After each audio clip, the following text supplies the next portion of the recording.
perguntou aqui, ó. Ele chamou de presidente, hein? Presidente. Vai espalhando, ver se pega. Ele falou, existem países mais pobres que o Brasil, que são muito menos violentos, como a Índia e a Indonésia. Por que não conseguimos vencer a violência? A solução são os modelos nórdicos, que até alugam presídios? Não, definitivamente... Posso acrescentar uma coisa também? Claro. Uhum. Aquela coisa que Nova York... Tô falando de uma cidade, mas aquela coisa da tolerância zero... Nova York. Passa por isso, mas é preciso entender o fenômeno americano, porque o fenômeno americano há uma convergência quase instantânea do poder executivo com o aparato de justiça. Então o xerife americano, o delegado de polícia, não é uma carreira autônoma, ele é eleito e faz parte do partido do procurador, do Ministério Público, e a justiça ela mesma entraram junto com o Giuliani. Então eles fizeram um esforço, e a polícia de Nova York era muito violenta. Ela resolveu a parada muitas vezes matando. Na época ou até hoje? Na época. Hoje menos, porque despencou a coisa. No caso brasileiro, nós temos erros muito graves da legislação para começar. Vou te dar um exemplo aqui de novo. Olha, quando a gente olha qualquer assunto sério, vamos lá, quantos brasileiros estavam presos quando o Lula tomou posse? Eu vou dar o número. 300 mil pessoas. Tá. O Lula copiou a legislação norte-americana de guerra às drogas. É uma aspas aí, que é guerra às drogas, que foi o Reagan que estabeleceu, e é uma política completamente equivocada que faz 15 anos que os americanos abandonaram. Mas o Lula copiou a lei americana por influência dos americanos, que ele aceitou, e hoje o Brasil tem 1.180.000 pessoas, ou dentro dos presídios ou com mandado de prisão em aberto. Tem 250 mil mandados de prisão em aberto. Quem são essas pessoas? Os políticos ladrão? Os empresários sonegadores? Não. Tudo jovem negro pobre das periferias. Num regime de contenção. Esse é o país que mais mata e o país que mais morre polícia. É a polícia que mais mata e é o país que mais morre polícia. É uma guerra. Ou seja, a legislação está errada. Nós precisamos mudar e aí fazer um debate muito claro. Será que é correto eu pegar um garoto que é o avião do tráfico ou um mero dependente e pegar esse garoto que não é violento no primeiro momento e botar ele no presídio, na primeira noite que ele entra no presídio, que viraram verdadeiras universidades do crime, ele tem que se filiar a uma facção ou ele vai ser currado ou morto. Mas a facção, além de oferecer o terror, oferece proteger a família dele lá fora. Quando é que tomou sede no Brasil esse fenômeno das facções e das milícias, especialmente no Rio? Quando? Durante o período do Lula. E por quê?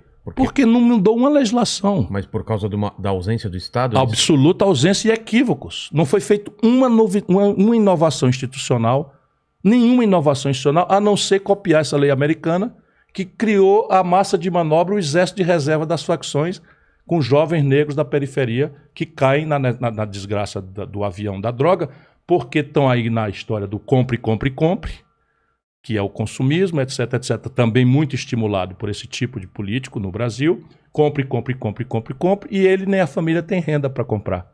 Nem o celular, nem o tênis, nem o tablet. Percebe? E aí o tráfico oferece para ele.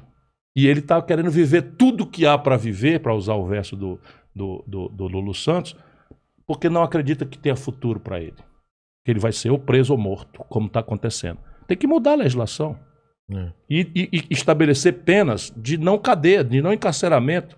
Os portugueses estão fazendo uma coisa que sai da discussão que entra moral, entra religião, e aquelas discussões que passionalizam, que não são inteligentes, e que eu quero fazer com todo mundo na mesa, nesse esforço de reconciliação.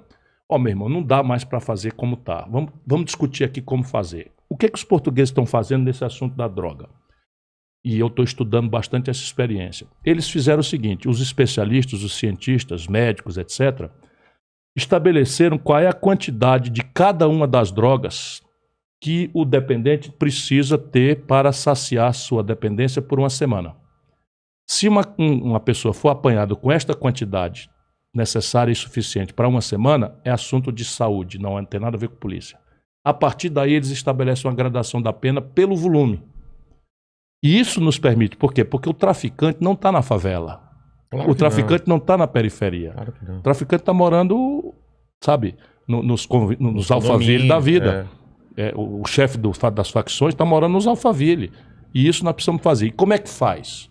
Aí não é aparato, não é sair entrando e atirando e aterrorizando a população. É inteligência policial, polícia científica, é mapear o caminho do dinheiro. Tudo isso é um aperfeiçoamento. Agora deixa eu dizer para você, sabe quantas polícias federais o Brasil, de 210 milhões de habitantes, tem? Sabe quantos policiais federais a Polícia Federal Brasileira tem? 11.800.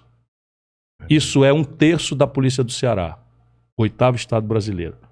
Se você ser sério, quer combater crime, sabe, a estrutura que é responsável por combater corrupção, combater crime de colarinho branco, combater crime financeiro, combater crime organizado, facção criminosa, tem 11 mil pessoas e a metade está atrás de balcão carimbando, de mesa carimbando papel, isso não é sério. Sabe quantos presídios federais foram construídos no Brasil nos últimos 20 anos? 5. Muito pouco. Sabe, é ridículo. Então não é sério. Nós temos que criar um sistema unificado de segurança pública que já está anunciado e não se pratica, integrando as guardas municipais, as guardas comunitárias, que tem uma tarefa muito mais de mapeamento, de inteligência, porque eles sabem ali na comunidade quem que é perigoso, quem não é, quem está na droga de forma venial, quem está na droga já conectado com facção e no terror do assassinato e dos crimes mais graves, de sequestro, etc, etc. E estruturar a PM, Polícia Civil, e reforçar a capacidade de investigação através dos mecanismos científicos de inteligência. Percebe? Hoje tem coisas importantes que o Brasil, a gente nem deve falar publicamente, mas você, por exemplo, no Ceará, nós praticamente acabamos com o roubo de carro. Como? Deixa eu ver se eu digo sem dizer. Com tecnologia. Mas por quê? Se você com tecnologia. disser... Não, para não prevenir para os bandidos, tá, né? Então, tá. Mas vai lá. É basicamente o seguinte, sabe os semáforos? Sei. Os semáforos. Sabe os pardais que a gente chama lá Claro. para fiscalizar a velocidade? Com um software adicional, eles manda identificam em tempo real o carro. Então, se você comunicar que o seu carro foi roubado, na hora eu no sei. primeiro farol que você passar, ele avisa onde está, a polícia risca em cima. É tão fácil, né? Aí o seguro cai o valor, Claro. percebe? Tecnologia, informação. Né? Agora nós estamos pegando firme na questão dos homicídios. O Ceará que mais derrubou homicídio e eu estou achando que a facção criminosa que o Bolsonaro criou nas PMs vai já puxar um motim. Porque é um câncer que nós temos dentro das PMs que se fundou, são minorias, mas muito agressivas, muito bandidas, conectadas com milícias, são muito bárbaras, sabe? Fizeram uma chacina em Fortaleza, um negócio, entraram numa espécie de orfanato, entraram lá, tiraram 8, 10 garotos, 12 garotos, fizeram um julgamento, uma pantomima de julgamento, justiçaram 11.